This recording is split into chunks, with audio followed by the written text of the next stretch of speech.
ನಗೋದು ಜೀವನದಲ್ಲಿ ಕಲ್ತ್ಕೊಂಡೆ ಅಂದ್ರೆ ಸುಷ್ಮಿತಾ ದೆವ್ಗಳಿಗೆ ಇನ್ಸ್ಪಿರೇಷನ್.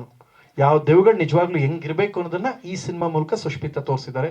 ನಿಜವಾದ ದೆವ್ಗಳು ನಿಮ್ಮನ್ನ ನೋಡಿ ಸಿನಿಮಾ ನೋಡ್ಕೊಂಡು ಪಾಠ ಕಲಿಯುತ್ತೆ ಅಂತ ನಾನು ನಿಮ್ಮ ಮುಂದೆ ನಿಮ್ಮ ಮೇಲೆಲ್ಲ ಇವ್ರ ಮೇಲೆ ಆಡೆ ಮಾಡ್ತಾ ಇದ್ದೀನಿ ಅಣ್ಣ. ನಿನ್ ಮೇಲೆ ಅಣ್ಣ, ನನ್ನ ಮಾತು ಸುಳ್ಳಾದ್ರೆ ಅಣ್ಣ ನಾಳೆ ಬೆಳಗ್ಗೆನೆ ನಿಂಗೆ ಎಫೆಕ್ಟ್ ಆಯ್ತೆ ಅಣ್ಣ. ನನ್ನ ಮಾತು ಸತ್ಯ ಆಗಿ ನಿಂಗೆ ಏನೂ ಆಗಲ್ಲ ಅಣ್ಣ.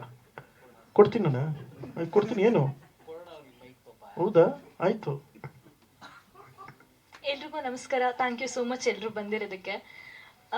ಈ ಮೂವಿನಲ್ಲಿ ವರ್ಕ್ ಮಾಡಕ್ ನಿಜವಾಗ್ಲೂ ತುಂಬಾ ಖುಷಿ ಆಗಿತ್ತು. ಯಾಕಂದ್ರೆ ಒಂದ್ ಒಳ್ಳೆ ಟೀಚ್ ಮಾಡಿದ್ರು. ಲೈಕ್ ಸ್ವಾಮಿ ಸರ್ ಆಗಿರ್ಬೋದು, ಪ್ರತಿಯೊಬ್ರು ನಮ್ಗೆ ಹೊಸಬ್ಳಾಗಿರೋದ್ರಿಂದ ನಂಗೆ ಗೊತ್ತಿರ್ಲಿಲ್ಲ ಎಷ್ಟೊಂದು ವಿಷಯಗಳು. ಅದು ತುಂಬಾ ಆರಾಮಾಗಿ ಹೇಳ್ಕೊಟ್ರು. ಏನಾದ್ರು ಮಿಸ್ಟೇಕ್ಸ್ ಇದ್ರೆ ಐ ಆಮ್ ಸಾರಿ ಸರ್.